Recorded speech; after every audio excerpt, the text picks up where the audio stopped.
Sige po.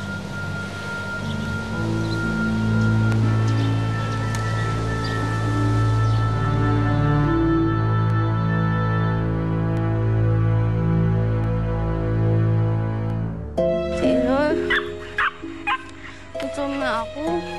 Kagabi pa ako rin kumain. Taylor, tingnan mo chicharon, no? Mukhang masarap. Taylor?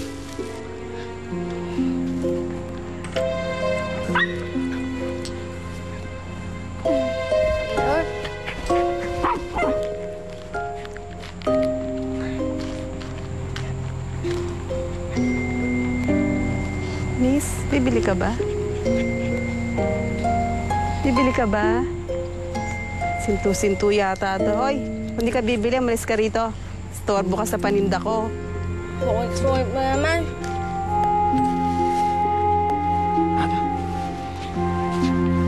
Miss, gutom ka ba? Ayaw ko. Mukha kasi kayong bigdad eh. Hindi, masama ka. Hindi ba? Hoy! Suko! Hoy! Bitawan niyo nga yung babae. Ayos ka lang? Mayabang ka. Ay, hindi. Pare, kasama ko to. Ha? Kasama ko to. Hindi kami nauna dyan eh. Oo nga, kayo nga nauna. Pero kasama ko to. Si Ella to. Kaibigan ko to. Ha? Sige. Halika na. Pakailamero ka pala eh.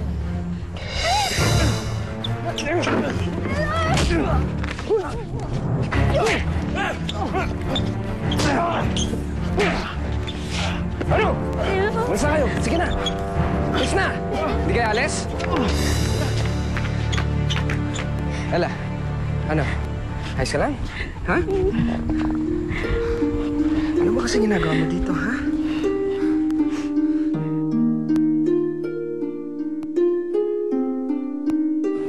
Manang wala pa bang tawag mga pulis? Wala pa rin po, mami. Diyos ko, ano na kaya nangyari kay Ella? Kasalanan ko to. Sana hindi pa huli lahat.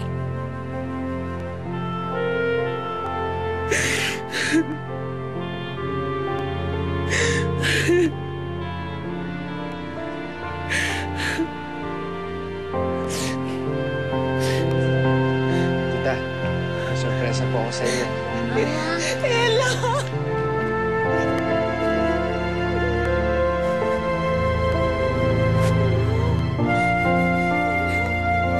Salamat, ligtas ka. Nakita ko po siya sa plaza eh. Munti ka ng pagtripan ng mga gagong tambay doon.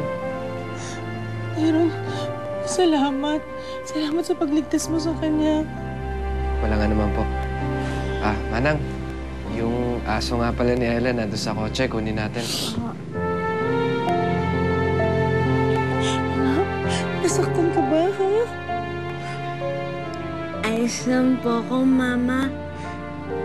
Mama, galit po ba kayo sa akin? Anak, hindi na. Sorry, ha? Sorry sa lahat na nagawa ko sa'yo. Patawarin mo ako. Sorry, ang dami kong kasalanan sa'yo. Promise. Babawi ako sa lahat ng pagkukulang ko sa'yo. Ha?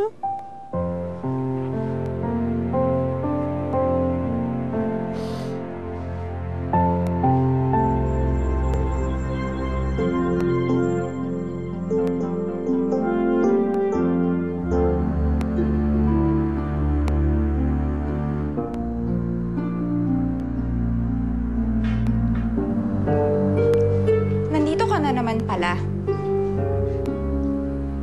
Ate Yvette, gusto mo ng gatas? Malamig, oh. Paano ka nakabalik dito? Niligtas ako ni Tyrone doon sa masamang lalaki. Alam mo ba talaga yung gatas?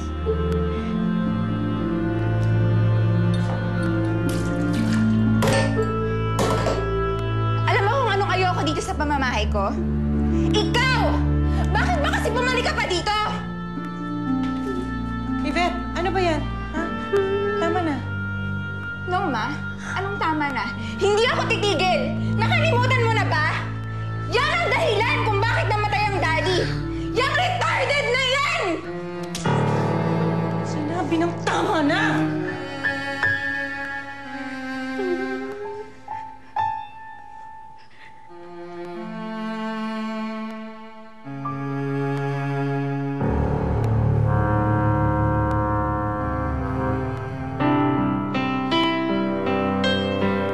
Gusto mo na yung milk mo, para makatulog ka na, gabi na. Mami, sorry. Sorry, saan? Kasi nag-away kayo ni Ate Yvette dahil sa akin. Alam mo, anak, don't worry about it. Magbabati din kami ng ate mo. Kailan pa kaya niya ako papatawain? Yun ang hindi ko alam, Ella.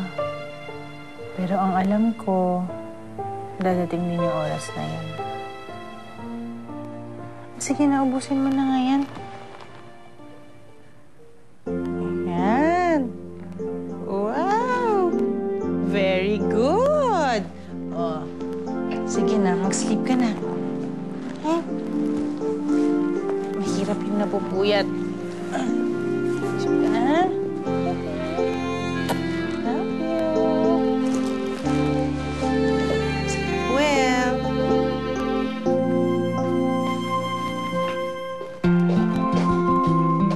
Alam mo, nung maglaya si Ella, may nabuksan sa puso ng mami niya. Alam mo, minsan totoo ang kasabihan na mas ma-appreciate mo ang isang bagay kapag nawala na ito sa'yo. Pero hindi yun applicable sa lahat. Nung next mo ako, nagpunta na kagad ako dito eh. Ano ba yung nangyari? Nag-away kami ni Mami. Nasampal pa niya ako. Ha? Bakit? Dahil kay Ella. Naabutan niya kami nag-aaway. Tapos ayun, kinampihan pa niya si Ella. Alam mo, Yvette, bakit ba kasi naaway mo si Ella? Eh, alam mo naman may problema sa utak yung tao eh. Siguro maganda kung inuunawa mo na lang siya. Inaalagaan. What? Don't tell me pati ikaw kumakampi kay Ella. Yvette, hindi naman sa ganon. Lumulugar lang ako sa tama.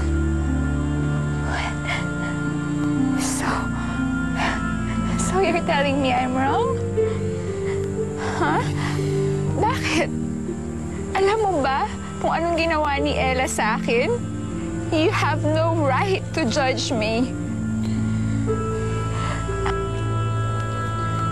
Sandali, anong ginagawa mo? Bakit mo sinusuli ito? Total, sa ganito kasimpleng bagay, hindi mo ako maintindihan. How much more kung may mas malaking problemang dumating sa atin? Ha?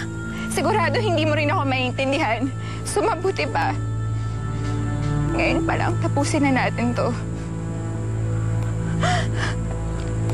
Yvette!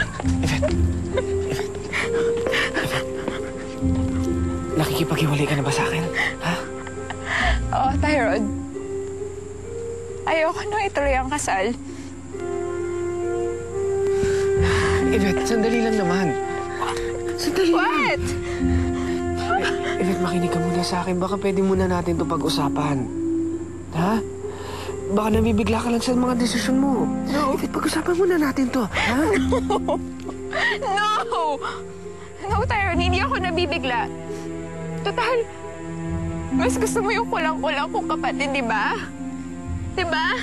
Magsama kayo, wala akong pakialam. Yvette, sandali lang. Sandali lang. Pag-usapan natin ito. Huwag mo muna ako iwan. Ha? Kaya naman natin ito pag-usapan di ba? Di ba? I'm sorry, Tyrod. It's done. Yvette naman. Yvette!